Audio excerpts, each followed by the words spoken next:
ब्रह्मयुगम देखने के बाद मैंने सबसे पहले चेक किया इस मूवी का बजट कितना है। 27 करोड़। मैं आपको लिख के देता हूं, अगर ऐसे ही चलता रहा तो मलयालम इंडस्ट्री की कोई एक मूवी ऑस्कर के अंदर कम से कम 5 से 10 ऑस्कर जीतेगी, एक मूवी, क्योंकि बजट इतना कम रहता है कि भाई पूरा फोकस इनका कंटेंट के ऊपर। लेकिन इसके बावजूद 2 आवर 20 मिनट्स की ब्रह्मयुगम सभी के लिए बिल्कुल नहीं है। सर्वाइवल हॉरर इस मूवी की कहानी कोई रॉकेट साइंस नहीं है। मैंने मलयालम में देखी, मुझे इजीली समझ आ गई, थैंक गॉड सबटाइटल्स था। एक आदमी रास्ता भटक चुका है जंगल में और एक हवेली में एंटर करता है। आया तो ये अपनी मर्जी से है, लेकिन जाएगा मामूटी सर की मर्जी से। अब मैं आपको मामूटी सर की परफॉर्मेंस के बारे में जो कुछ भी बोलूंगा आपको ऐसा लगेगा कि ये तो बार बार हर मूवी में सुना है। मामूटी सर के करियर की बेस्ट परफॉर्मेंस थी है। मुझे लगता है मामूटी सर इस एज पे आकर अब पैसों के लिए या स्टारडम के लिए मूवीज नहीं बना रहे, ये मूवीज बना नहीं रहे, ये मूवीज जी रहे। इनको जो अच्छा लगता है वो बना रहे। अब इतने गॉड लेवल की परफॉर्मेंस अगर चल रही है स्क्रीन के ऊपर तो क्या दूसरे एक्टर्स के ऊपर नजर जाएगी? बिल्कुल जाएगी। अर्जुन अशोकन, भाई इस बंदे ने क्या खतरनाक परफॉर्मेंस दी है। कुछ कुछ सीन्स में तो डायलॉग्स ही नहीं है, बिल्कुल बस आंखों के ऊपर जूम इन हो रहा है धीरे धीरे कैमरा, फिर भी हमें समझ आ रहा है कि वो क्या देख रहा है। मैंने लास्ट अर्जुन अशोकन की रोमांचम मूवी देखी थी डिज्नी प्लस हॉटस्टार पे हिंदी में, जाके देखो बवाल मूवी है। अब दूसरा सबसे बड़ा सवाल, क्या मूवी हॉरर के अंदर वो किक देती है आपको? तो उसका आंसर है कुछ कुछ मूवमेंट्स के अंदर जहां आप एक्सपेक्ट भी नहीं कर रहे हो कि ये हॉरर सीन है, उसमें भी आपको डर वो फील होता है। फॉर एग्जाम्पल अगर मूवी को दिखाना है मामूटी सर कितना खतरनाक आदमी है, तो एक डाइस का गेम है, उसका बीजीएम, जिस तरह से वो डाइस पलटता, मैं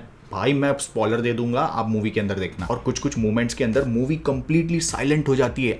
मैं लिटरली मेरे बाजू वाले की ब्रीदिंग सुन रहा हूं और इतने साइलेंस के अंदर एकदम से जंप स्केयर आता है। भाई कंफर्म फटेगी। जो बोलता है कि मेरे को डर बिल्कुल नहीं लगता, उसको जाके दिखाओ, उसकी भी फटेगी। और अगर मैं मूवी की सिनेमेटोग्राफी की बात शुरू भी करूं ना, तो भाई कम से कम ये वीडियो आधा 1 घंटे का बन जाएगा। जिसने भी ये डिसीजन लिया इस मूवी को ब्लैक एंड व्हाइट बनाने का, सल्यूट है आपको। लास्ट कोटा फैक्ट्री मैंने देखी थी, मास्टरपीस ब्लैक एंड व्हाइट के अंदर, उसके बाद ये है। पता नहीं कौन सा हाई लेवल का HD IMAX कैमरा इन्होंने यूज किया है। भाई एकदम क्रिस्टल क्लियर दिख रहा है सब कुछ ब्लैक एंड व्हाइट होने के बावजूद। कुछ कुछ सीन्स तो विजुअली इतने ऑसम स्टनिंग है भाई, आपको ऐसा लगेगा कि मेरी आंखों को सुकून, मैं थेरेपी से गुजर रहा हूं, मेरी आंखें थेरेपी से गुजर रही है, ऐसा फील होगा। लेकिन मूवी का सबसे बड़ा नेगेटिव भी है। उधर आने से पहले मूवी एक्चुअली ना सिनेफाइल लोगों के लिए, जो सिनेमा मरते दम तक टाइप के लोग हैं, जो सिनेमा को एकदम देखते नहीं है, जीते हैं, उसकी एक एक डिटेलिंग समझते हैं।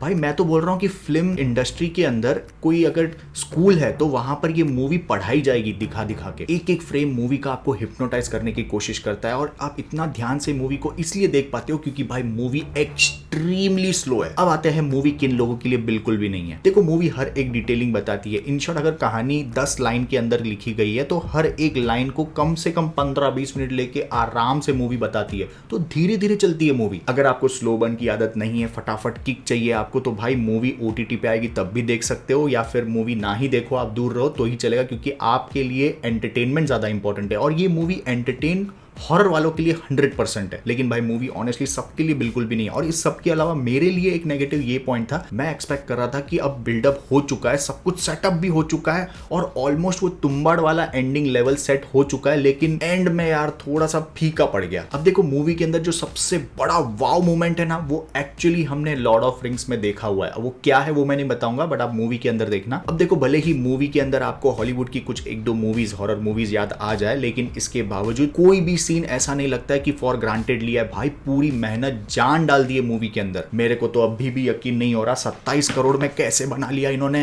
And by the way movie adult है, गोर बॉडी हॉरर है मूवी के अंदर, तो बहुत ज्यादा डिस्टर्बिंग और ब्रूटल सीन्स है, तो दिमाग से 18+ होना जरूरी है। मेरी हॉरर फैन से रिक्वेस्ट है, जाओ ये मूवी को देखने के लिए, आपको पता चलेगा कि इंडियन सिनेमा, मलयालम सिनेमा किस लेवल को क्रॉस कर चुका है। और हाँ, रात का शो जाना, फटेगी ना तो मजा आएगा। मैं इस मूवी को 8 आउट ऑफ 10 देना चाहूंगा। आपकी क्या राय है कमेंट में जरूर बताना। और जॉनी से लेटेस्ट वायरल ऐड जा रहा है वो किसने बनाया, उसके लिए राइट वाली वीडियो को और प्रीवियस वीडियो के लिए लेफ्ट वाले को क्लिक करें। Thank you so much, love you, take care, bye bye.